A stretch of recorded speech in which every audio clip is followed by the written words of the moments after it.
بسم اللہ الرحمن الرحیم۔ میں نے بحیثیت شاعر عرض وطن کے حوالے سے ایک نظم لکھی ہے۔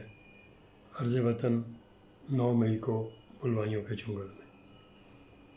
اے وطن، مجھے یقین نہیں تھا کہ کسی روز ایک ایسی نسل نو اٹھے گی جو تیری یادگاروں کو روند کر اپنے فنا کا سبق لکھے گی۔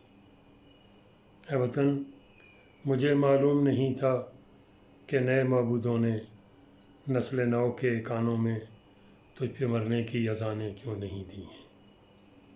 اے وطن، میں دل شکستہ ہوں، تیرے پرچم کے آگے سر نگوں کرتا ہوں۔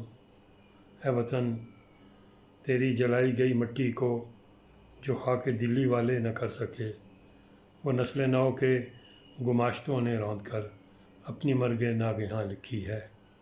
اے وطن، میں شہیدوں کے توڑے مجسمے اور یادگاروں کے آگے سر جھکائے شرمندہ ہوں، اور معافی کا طلبگار ہوں کہ میں آئندہ تیرے سبزہ زاروں کو پامال نہیں ہونے دوں گا۔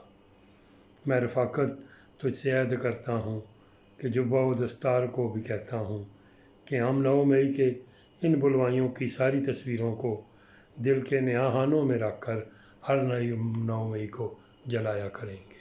رفاقت علی اوان۔ شکریہ۔